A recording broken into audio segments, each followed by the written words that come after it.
he got rid of the concept of labor value. And, right. It's complicated. It's complicated, he right? conceptualizes exploitation as being something that is derived from rent.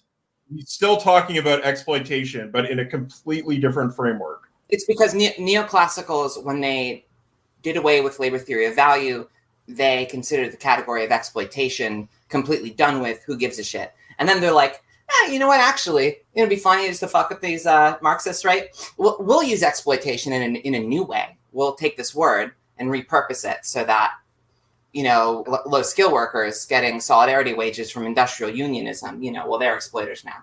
Like, yeah. So I was imprecise there. Thanks for that, Kyle. So there is a list of all these kind of wacky implications by doing what he did, by making that turn. One of them is that the low paid people that are in any union are exploiting the unemployed.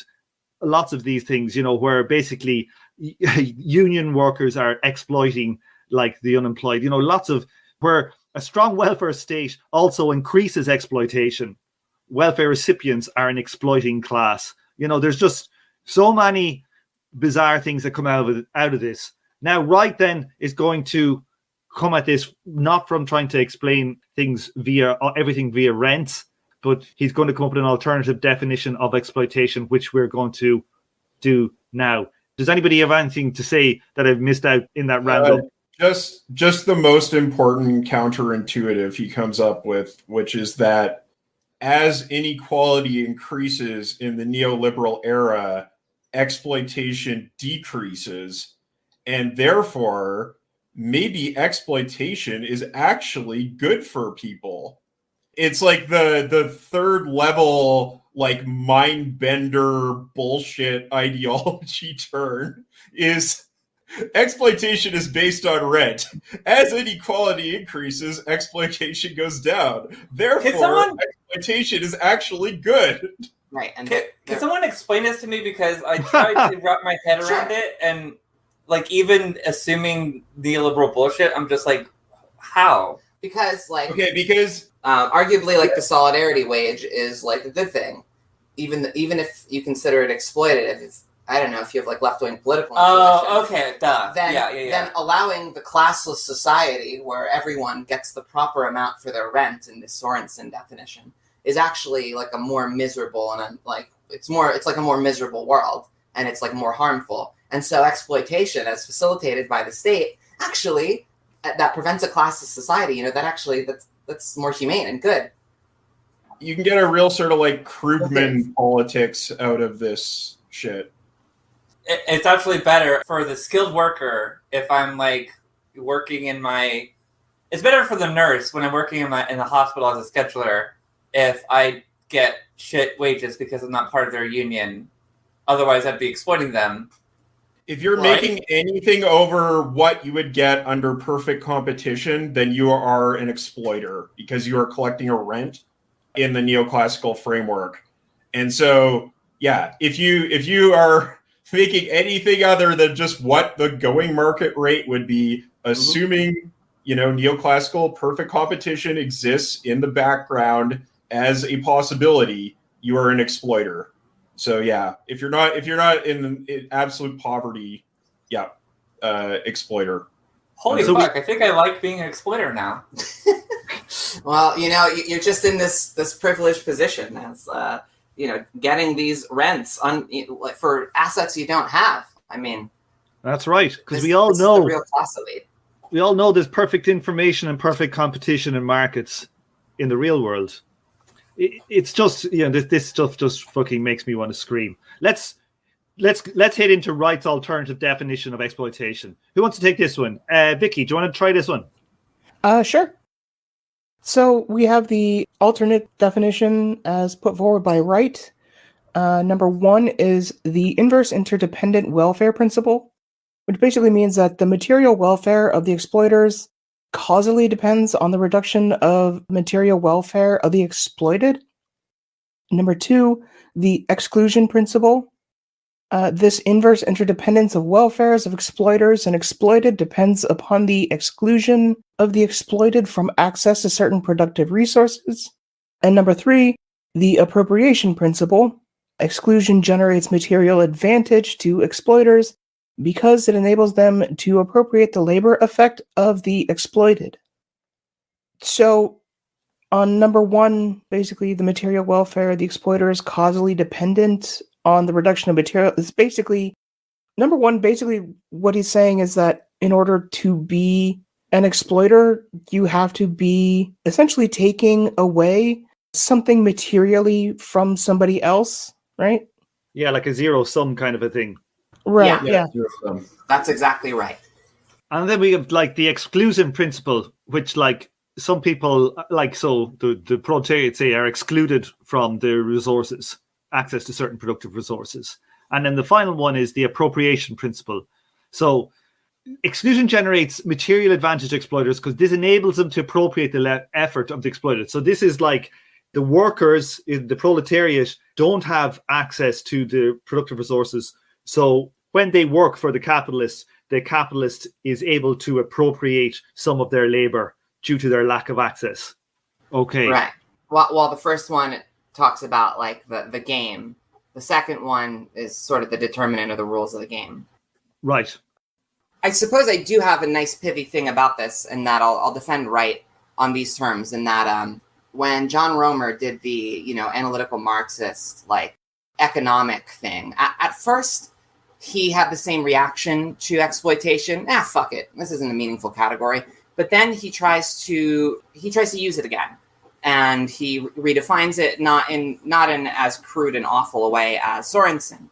But what he does is that he recreates part of neoclassical economics in that, like that kind of exploitation, capitalist exploitation, even though there is exploitation going on, it's not zero sum in the same way. And what I love about Eric Olin Wright's sociological exploitation is that it restores the zero sum property of Marxian economics. There's that famous passage in Capital when Marx is talking about, oh, look how fair exchange looks. But what happens when we leave the realm of private property and Bentham and all this and exchange? What happens when we go into production? We see the zero-sum heart of capital. Wright's version of exploitation restores the zero-sum game in class politics. Right. So this is Wright's alternative definition of exploitation. So Wright does not think that rents provide a full account of the explanatory mechanisms of exploitation. My God. Do you know what really has annoyed me about like rereading this chapter was like the way that like you can say, okay, well, let's not deal with like actual existing reality when we're trying to understand reality. And let's just describe what the relationship is in production of an owning class and an exploited class. And let's just say, oh, it's a rent, as if the workers are renting the means of production. Like, it's incredibly, incredibly annoying to call this. What, you're not a big fan of perfectly spherical, frictionless economies in a vacuum? Well, when you put it like that, It's not so nice, but it's well lubricated economy. It's a common trait to neoclassicals to do that and treat like labor and capital as just different types of assets or whatever. And you know how much I love nice rationalistic, pure form ball stuff. But it's an abuse of that stuff to try to apply it outside of where it makes sense. And like it's not just common; it's necessary. It's right. necessary. To the neoclassical framework. It's taking a correct thing that exists, like a rent, okay, or interest, and it applies it to a different type of relation. Knowingly does. That's I just find that it just descends into just complete non-science, so it just drives me mental reading it. Okay, let's go on. I'm going to stop giving out here.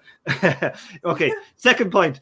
He thinks that capitalism generates antagonistic class interests, even in the imaginary conditions of perfect competition. Okay, that's a good point.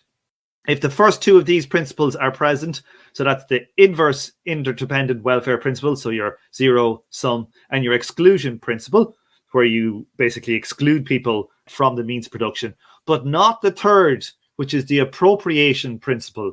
So you don't have this continuous relationship whereby you're appropriating their surplus labor, say.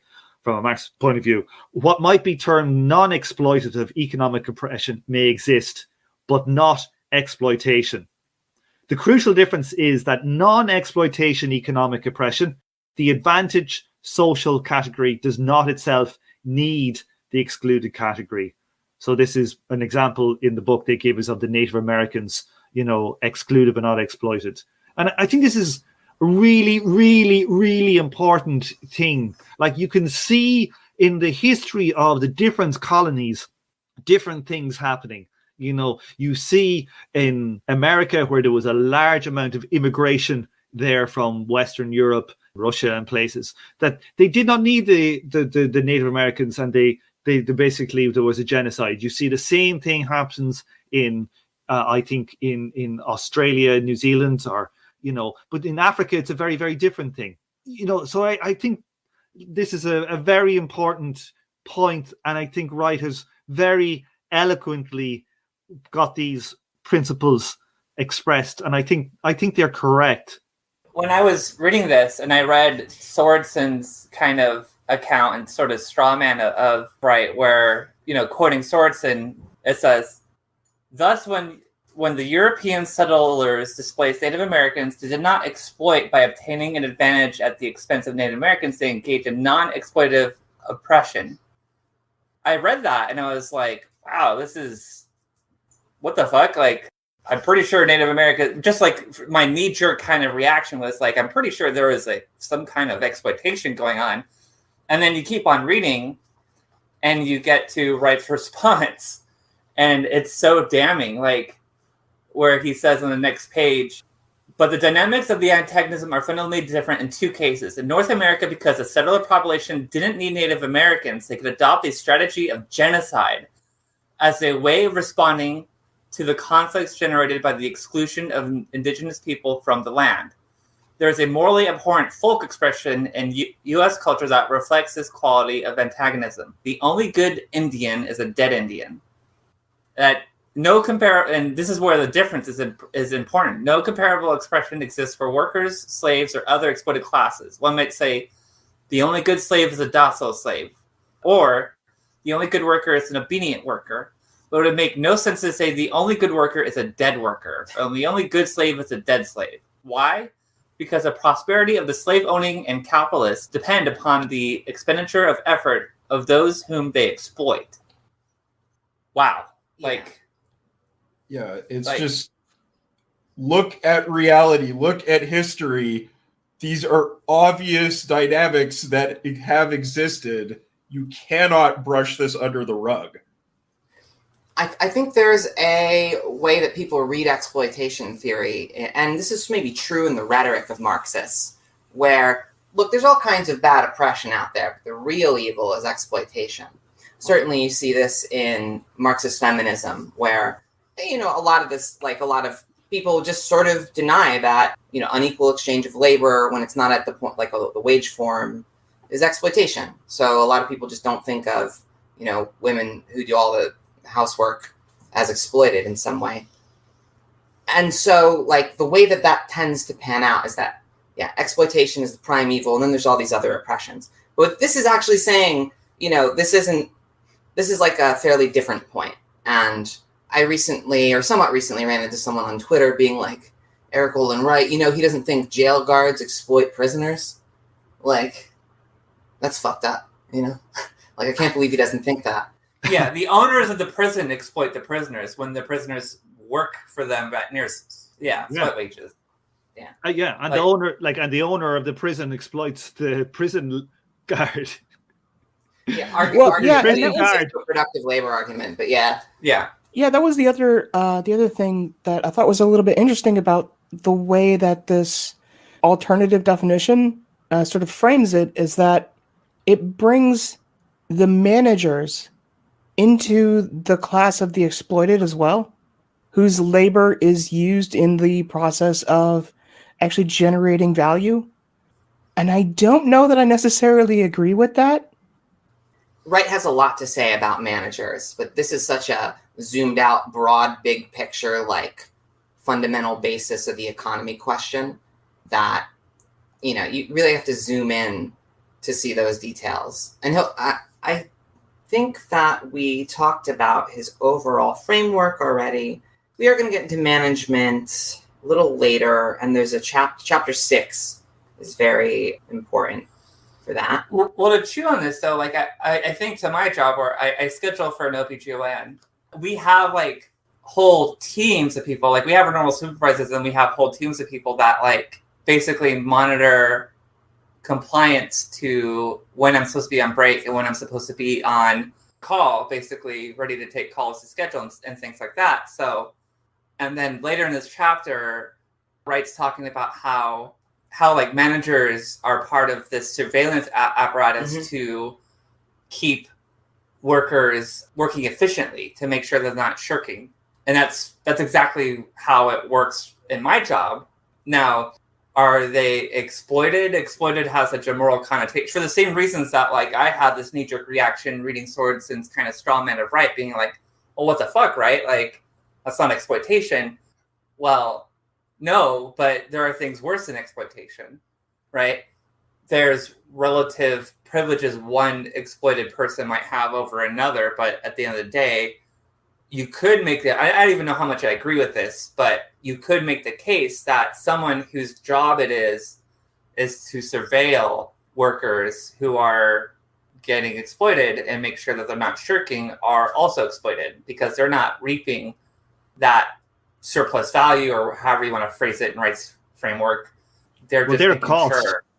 They're a cost to the firm. That's sort of an expansive read on a productive labor that many Marxists give. I think the traditional interpretation is that there's sort of like a form of guard labor to ensure that the labor extraction effort happens, like the prison guard, right, or something. Right. But depending on what type of management it is, they might also be involved in classically productive activities.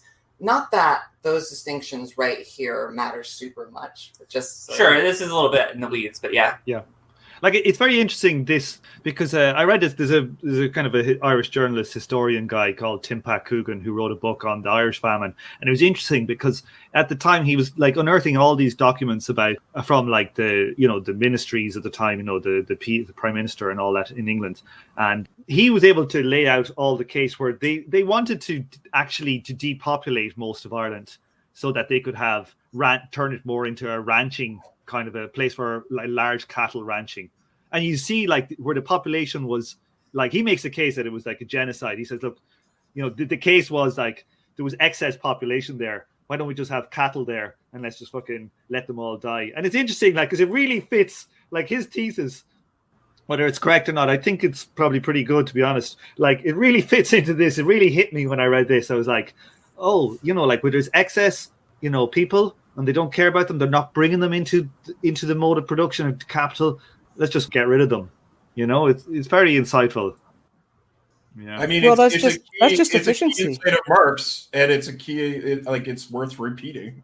White genocide, eh? Who thought we'd get that? Hey, well, it's because they're not useful anymore. I don't know. Like, listen, we're going to wish an analytical Marxist post-left into existence, so if we're not careful. So I'm just kidding. What's that guy's name? What's that guy? That Chibber already exists. So let's move it on. Okay, who wants to take this one? Esri, how do you feel about it? Yeah, sounds great. Exploitation depends on the appropriation of labor effort, a social relation that constantly pits the interest of one group against another that requires their ongoing interactions. It confers upon the exploited group a real form of power with which to challenge the interests of exploiters. Exploitation depends on the appropriation of labor effort. Workers always retain significant levels of real control over their expenditure of effort. The first parts are dealing just with the sociological heart of the proposal and the principle. Right, yeah, like so this is like Wright's attempt at defining exploitation here. This is him not saying this is what Marx said, this is him saying this is how I think exploitation operates. Yeah, and I really do think this is the heart of the Marxian like sociological economic research program, but right there, in a sense, like that, right, gets it down to its core and it's in an obviously sociological way. It's not straightforwardly economic theory as we know it. Like this is an economic concept, of course, but it's the social situation of this economic concept. It's like the social logic of it. Yeah. So, yeah, the third thing that I read was this. Workers always retain significant levels of real control over their expenditure of effort. The extraction of effort within exploitative relations is always, to a greater or lesser extent, problematic and precarious, requiring active institutional devices for its reproduction. Such devices can become quite costly to exploiters in the form of supervision, surveillance, sanctions, etc. And so we might like quibble with some of the phrasing or whatever, because are they always able to resist? But I think that the point is that in general, as a category, given like just the abstract agency, abstracted from maybe the real historical situation that they might find themselves in, that they could exert their labor effort. Well, I think this is in contrast to non-exploited economic oppressed, right? Like if their program against you is basically extermination, right? Like the only way you can resist is through warfare. Whereas if you're exploited, you don't have to resort to outright violence. You can unionize, you can try to shirk as much as possible, which is what I do. You have more options other than just like fighting them to the death, basically. Yeah. Yeah, it's also like you said, Esri, that this is a sociological analysis. And so, unlike, say, the bare economic facts of the relation, we have to like take into account in any given situation the historical investment that the exploiters have put into restricting the power of the exploited. So the state, like all of the surveillance apparatuses they use, the management techniques, et cetera, et cetera, et cetera, et cetera, instead of just considering it as like a situation outside of time where you have like this power to resist versus the power to exploit. But, the point is which is just to say that, like, in any given situation, it might seem like the exploited are powerless to resist this stuff. But there's a whole broad array of exploitative structures that have been set up around that to make that possible. Yeah. Right. Like, that cost exists. And I read some paper a few years ago, and it was trying to estimate what this, the cost of supervision and surveillance and security was in America, and they estimated at being 25% of GDP. Yeah, I mean, a significant proportion of the economy is just basically guard labor. But I think the framing here is interesting because it makes it a little bit more sort of explicit, right? Because the form of power that is available to the exploited, even if exercising that power is potentially more negatively consequential than not exercising that power, lies in the fundamental fact that there is no material advantage to the exploiter without the participation, coerced or freely given, of the exploited. So in order for that system to continue, like you said, you have to have all these systems of control, of dominance, of propaganda, these kinds of things, in order to convince people not to exercise their power to withdraw that labor. And that is both a significant source of power and an incredible cost on the exploiters as well. Yeah, so the ability to impose such costs, I'm going to just continue reading because the conversation that we're having already just is going to go into it. The ability to impose such costs constitutes a form of power among the exploited. Thus, a concept of exploitation based solely on the notion of rent misses the ways in which exploiters are not merely advantaged because of the disadvantages of the exploited, but are dependent upon the exploited. And I mean, furthermore, what are these costs associated with, managing and doing guard labor and such? Sometimes these are rents. And so you can situate or you could describe these in terms of rents, right? So you can actually situate exploitation and rent in a way that emerges out of exploitation without just jamming them together. Donal in the chat says that those exploitation systems are kind of like evil cybernetics. You can't have perfect exploitation, but there are nested loops of institutional coercion to get as close as possible. Yeah, that's right. Ways. It's a feedback system that like attenuates out the power of the exploited. Yeah. Well, I could tell you what, no matter how much they spend, they can't keep me from playing Switch between calls. Oh, yeah. I used to, when I worked in Ericsson's, they used to have like disabled toilets, and they were very clean. No one would ever go into them, but they were really good for hangovers, and no one would ever go in. So I used to go up, and they were quite large, and I would go up and I would lie down when I was very hungover, and I would sleep for a few hours, and no one could ever find out where I was. It was really good. Yeah. Nice. There you go. That's my one. Okay, next. Class exploitation and perfect competition and information. Kyle, is your voice, is it up to reading, or do you want to? Yeah, I can do one. All right. So to test Sorensen's claim that capitalism with perfect competition would be a classless society, we need to examine the 3 criteria for exploitation. We do this in a capitalist society with perfect information, with only 2 categories of economic actors: capitalists and workers. For simplicity, we assume capitalists are pure rentiers, i.e., they do not work. Is the material welfare principle and the exclusion principle satisfied in this case? The first test is, would workers be better off and capitalists worse off if property rights were redistributed so that workers would no longer be excluded from capital?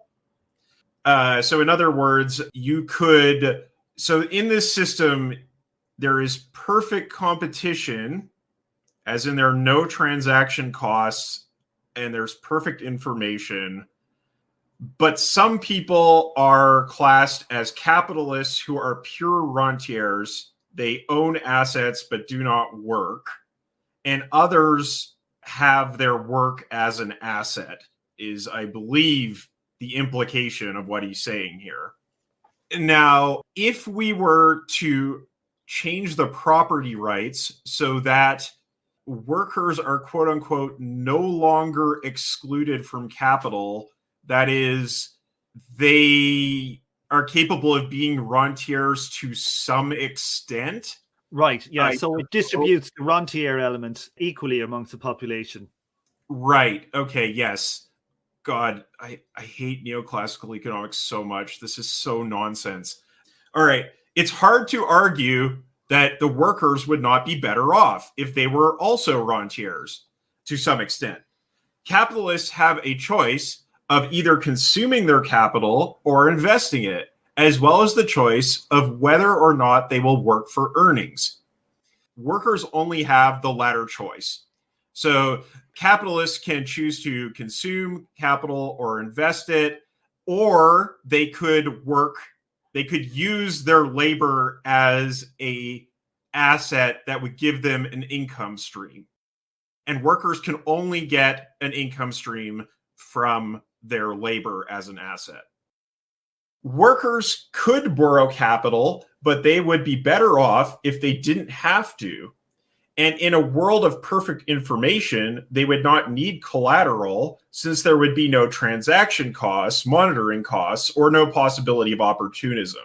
In other words, the payoff schedule for a loan would be perfectly transparent because everything is known perfectly into the future.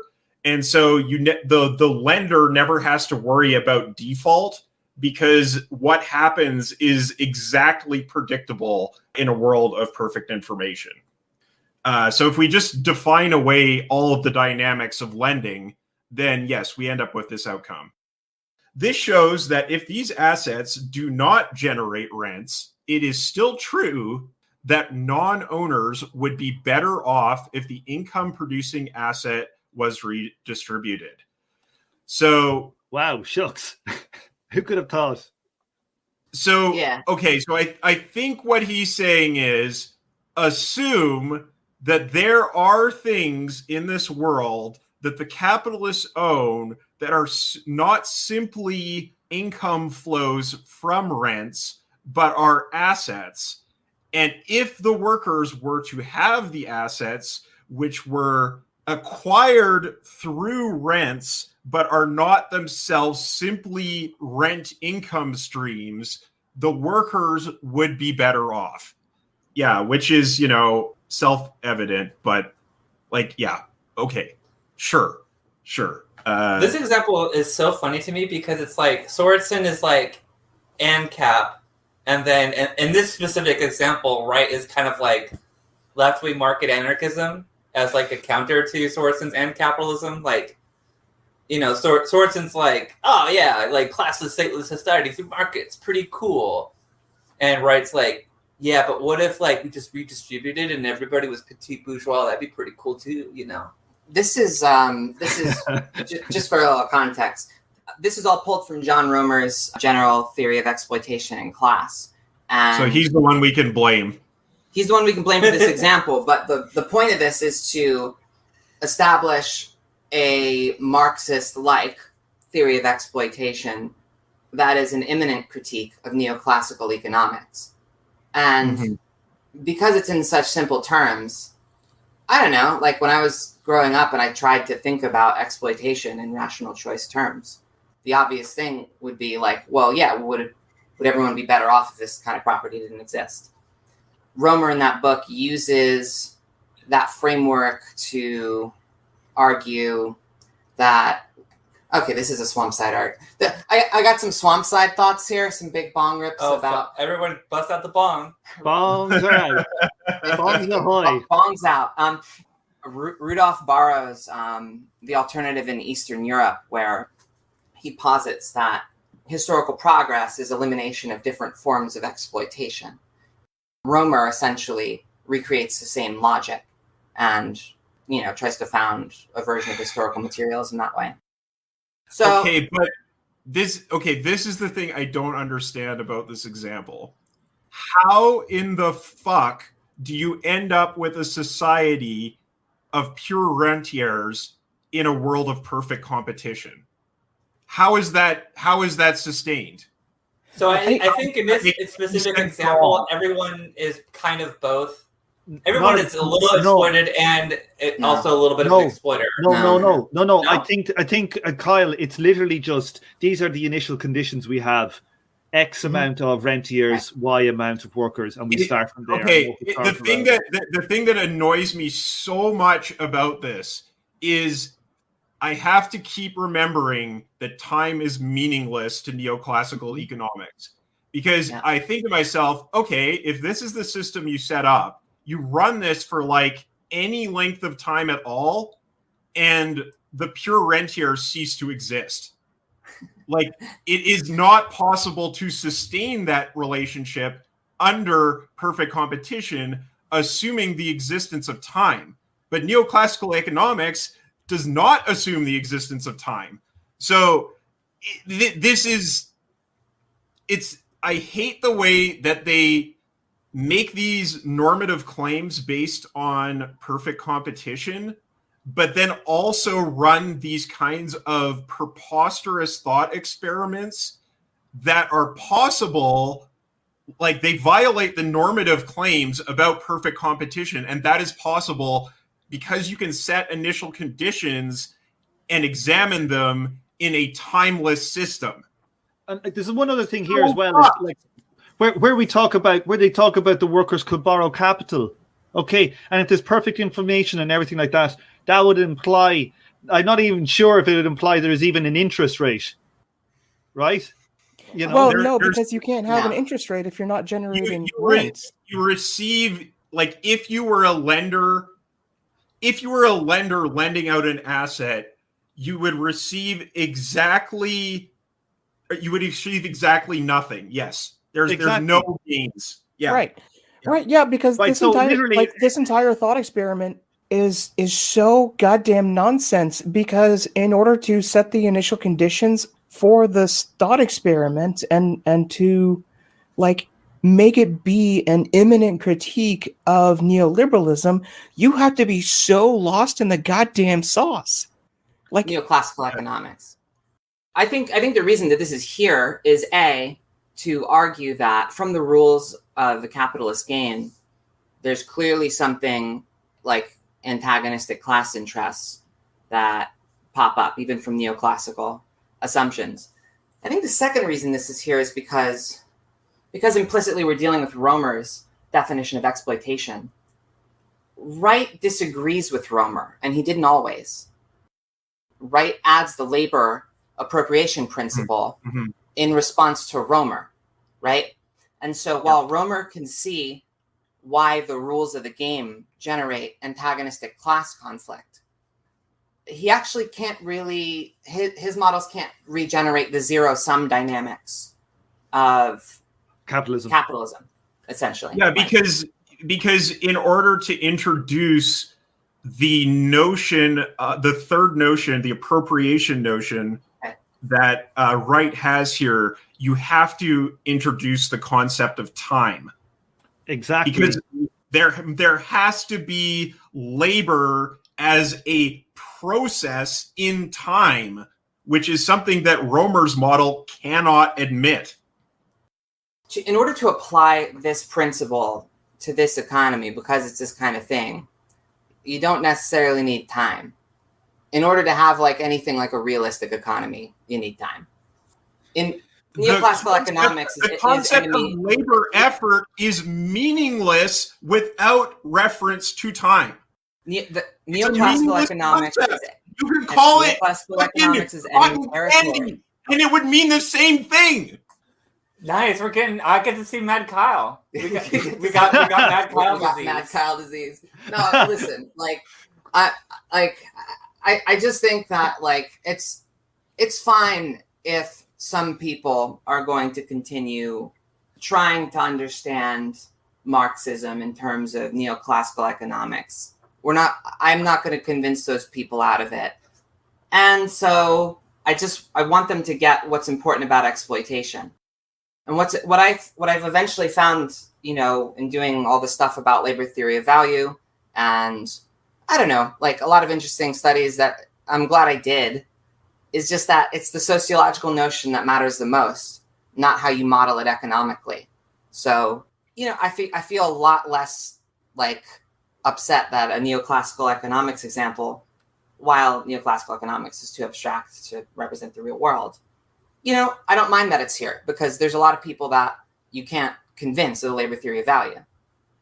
Well, furthermore, like this, I mean, correct me if I'm wrong, but this kind of seems like a reductio ad absurdism argument where, like, okay, let's assume the neoliberal bullshit, right? Like, Wright is taking this way more seriously than any of us are because he's trying to make a point, I think. So let's just assume the stupid shit is for a second in this like model, right? In this mind game. And you still end up with class antagonism, even assuming time isn't real, and not in a cool lefty woo way, but in like a weird neoclassical way, right? Time isn't real. And you have renters and workers. Let's just call yourself a Star Trek fan. What would happen to all of the episodes if time wasn't real? They'd be slightly better. So time zero. So you assume this model, and you got renters and workers, right? Rentiers and workers, right? And then what ends up happening? You still have fucking class antagonism, right? Like, even assuming all the dumb shit is true, you still have class antagonism, which is a good thing for us, right? Like, even in their dumb models that fucking suck. No. What we have to do is get mad about how he made the point. The point isn't the point, obviously. The point is that he used the right argument to get to the point. I'm being a little facetious, of course, but like that's why this argument is here. And Vicky's right. Lost in the sauce. You mean professional sociology and economics? Yeah, that's the sauce. And for the last half century, this kind of extreme reductionist economics displaced Marxist economics and Keynesian economics as like the only scientific form of economics, borrowing a bunch of stuff from high math, to essentially bully people into thinking this is the science. And, Keynes was also a neoclassical, let's be honest. yeah, I mean, I can't really weigh in on it. I don't know if he's using Walrasian equilibrium or whatever. Like, I don't know if it makes sense to talk about, like, he was economics. saving neoclassical economics from itself by bringing in points from fucking the population guy. What's his name? Malthus. Malthus. Yes, Malthus. Yes. Mouth fist. Mouth fist. I believe that's how it's pronounced. You know, we've been doing these reading series now. We've done this one. We've done the Brumaire. We've done the Revolutionary Strategy one. But we started with the TSSI, and like there was the whole idea of abstracting from time by setting your inputs into outputs. If price is the same, yeah, and we're back. We're back to the same. There's a way in which the system, everything you try to say with neoclassical economics that has any normative content or bearing on the real world always seems to come down to talking out of two sides of your mouth. Because you can say, like, oh, in this scenario, the capitalists are pure rentiers. But by rentier, we don't mean they're actually deriving an income stream, because that would require that time existed. So instead, they're just rentiers. It's like you say the thing without saying the thing. That is absurd, and there's something that lends itself so much to making the kinds of ridiculous counterintuitive arguments that Sorensen makes here in that practice that I find deeply offensive. And that is, it's not the method itself. It's not how you get to the sociological point. It's that the foundation of the sociological point is deeply, deeply two-faced that annoys me so much. Yeah, I don't know what more to say about it than that. Like, it is inherently dishonest. Well, I mean, the entire purpose of the project is basically to justify existing power relations. You have a normative statement that you want to make. You work backwards, figure out the starting conditions of the argument, and then roll that forwards to get to your normative statement. I don't even know if that's like, but it's the truth value of the statements that are like the most like egregious.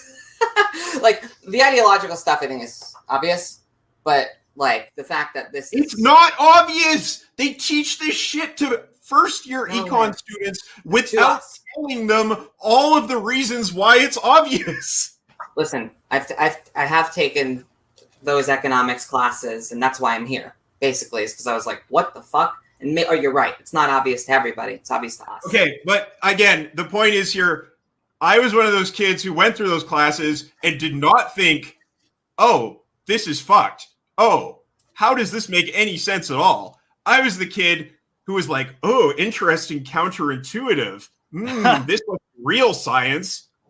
And that's where my fury comes from, I think.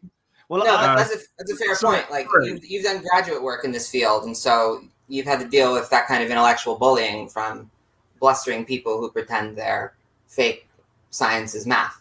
Like, when it's not. It's like just...